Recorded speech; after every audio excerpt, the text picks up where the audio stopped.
আপনার ওনার সঙ্গে দেখা হলে আমি ওনার চুলের মুঠি ধরে ঢুকিয়ে দেবো। এরপরে মমতা বন্দ্যোপাধ্যায়ের জায়গা হবে জেলে, জেলে ঢোকাবো, না হলে নর্দমায় ফেলে আমি পিটিয়ে মারবো। না না, আজকে আমি কোনো সমালোচনার খাতিরে এখানে আসিনি। শুধু একটা কথাই অভয়ের মা কাকিমার উদ্দেশ্যে বলবো। কাকিমা, আপনি আমাদের প্রেরণা ছিলেন। আপনাকে দেখে লড়াই করা কাকে বলে অনেকটাই হয়তো শিখেছিলাম এই ২ বছরে। কিন্তু আজ এই ভিডিওটা দেখার পর অবাক হয়ে গেলাম। সত্যি কি কাকিমা ওটা আপনার কথা ছিল? কারণ এত কষ্ট, দুঃখ, যন্ত্রণা ভোগ করার পরও কখনো আপনার মুখ থেকে এই ধরনের কথা কিন্তু শোনা যায়নি। বরং আপনার প্রত্যেকটা কথা মানুষকে কাঁদিয়েছে। মানুষকে বারবার করে বুঝিয়েছে এই মানুষটার পাশে দাঁড়াতে হবে। অভয়ের বিচারটা পেতেই হবে। কিন্তু আজকে আপনার এই কথাগুলো শোনার পর একটা কথাই বারবার মনে হচ্ছে, হয়তো আপনার মুখে এই কথাগুলো কেউ বসিয়ে দিয়েছে। তাহলে এই ধরনের কথা আগে তো কোনোদিন আপনার মুখে শুনিনি। আমার এই ভিডিওটা দেখার পর অনেকেই হয়তো বলবেন, আমার সাথে বিষয়টা হয়নি কিংবা আমার পরিবারের কারো সাথে হয়নি। তাই আমি এগুলো বুঝবো না। মানুষের পরিস্থিতি মানুষকে এগুলো করতে বাধ্য করে। হ্যাঁ, ঠিকই বলেছেন হয়তো, বা আপনারা ঠিকই চিন্তা ভাবনা করেছেন। কিন্তু কথা তো সেখানে নয়। আজ প্রায় ২ বছর অতিক্রম করে গেছে। কোনদিন অভয়ের মার মুখে এই ধরনের কথা আপনারা কি কখনো শুনেছেন? মানছি, তার জায়গাটা সেই একমাত্র ফিল করতে পারছে। আজ হয়তো আমাদের সাথে এরকম কোনো ঘটনা ঘটলে বা আমার পরিবারের সাথে ঘটলে তার মতো এতটা সাহসিকতার সঙ্গে লড়াই করার ক্ষমতা আমার হয়তো থাকতো না। কিন্তু আপনারাই বিচার করে বলুন তো, আজকে যে ভাষায় অভয়ের মা কাকিমা কথা বললেন, রাজ্যের মুখ্যমন্ত্রীকে নিয়ে যে মন্তব্য করলেন, যেভাবে মন্তব্য করলেন, সত্যি কি সেটা বিচার পাওয়ার আসল পদক্ষেপ? যদি সেটা হবে, তাহলে তিনি দল বেছে নিলেন কেন? হ্যাঁ, মানছি, বর্তমানে আমাদের সমাজের যা পরিস্থিতি, অত্যন্ত নিন্দনীয় পরিস্থিতি। কারণ সাধারণ মানুষ বিচারটুকু পায় না। সেই কারণে কাউকে না কাউকে কোনো না কোনো প্রভাবশালী দলকে ঘিরেই বিচারটুকু আনার লড়াই করতে হয়। এটা অত্যন্ত লজ্জার আমাদের মতো সাধারণ মানুষের কাছে। কিন্তু অভয়ের শিক্ষা, তার সম্মান, তার বাবা-মার সাথে কি জড়িত নয়? আজকে কোথায় যেন মনে হচ্ছে অভয়া হেরে গেল। মানছি, অভয়ের মা কাকিমার মনের মধ্যে এখন রাগ, ক্ষোভ সবটাই রয়েছে।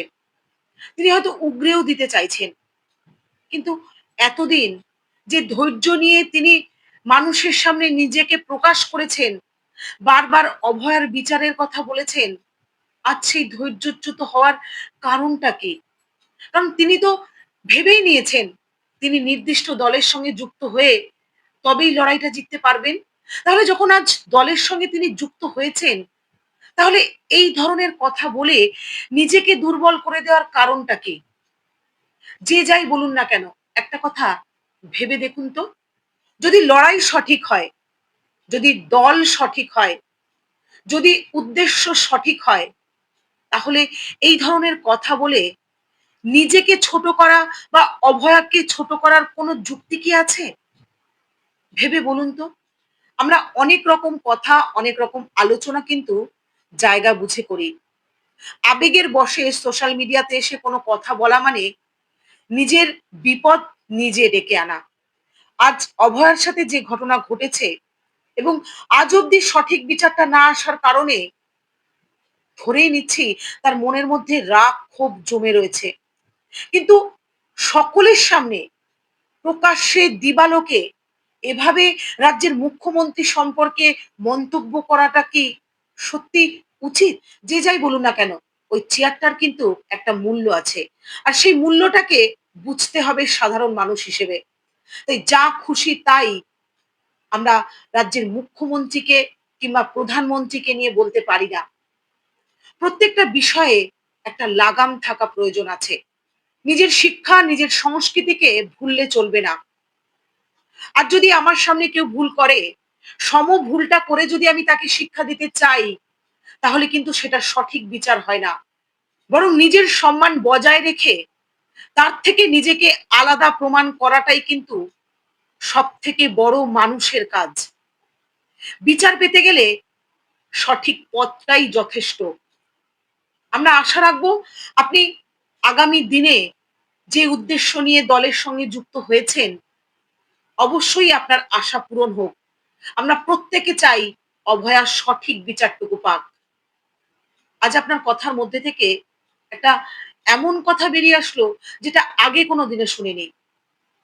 আপনার মেয়েকে যেভাবে চুলের মুঠি ধরে মারা হয়েছে, সেভাবেই আপনি তাকে এই কাজটা করতে চান। আচ্ছা, অভয়াকে যে চুলের মুঠি ধরে মারা হয়েছিল, এ কথা আপনাকে কে বলল? নাকি আপনি সম্পূর্ণ অন্যের কথায় প্রভাবিত হয়ে এই ধরনের মন্তব্য প্রকাশ্যে এসে করে চলেছেন? মায়ের মন তো, কখন কি বলে বোঝা মুশকিল। সবটাই বুঝতে পারছি। কিন্তু আজ আপনি যে পজিশনে দাঁড়িয়ে আছেন, সেখানে দাঁড়িয়ে আপনার একটা ভুল কথা কিন্তু অনেকগুলো ভুলকে নির্দেশ করে। তাই প্লিজ আপনি যা বলবেন, যা করবেন একটু বুঝে করুন এবং বুঝে বলুন। একটা ভুল তৈরি করে হাজারো প্রশ্ন। আর সেই প্রশ্ন থেকেই কিন্তু দু কদম পিছিয়ে যেতে হয় নিজের উদ্দেশ্য থেকে। এটুকুই বলার। আবারও বলছি, আপনাকে দুঃখ দেওয়া, কষ্ট দেওয়া কিংবা আপনাকে নিয়ে কোনো রকম ভুলভাল মন্তব্য করার উদ্দেশ্য নিয়ে কিন্তু এই ভিডিওটা নয়। তবুও যদি আমার কোনো কথা আপনার খারাপ লেগে থাকে, তার জন্য মেয়ে হিসেবে ক্ষমা করে দেবেন। ভালো থাকবেন, সুস্থ থাকবেন এবং সাবধানে থাকবেন। বন্ধুরা, আজকের এই ভিডিওটা আপনাদের কাছে কতটা যুক্তিপূর্ণ সেটা জানাতে ভুলবেন না। নমস্কার।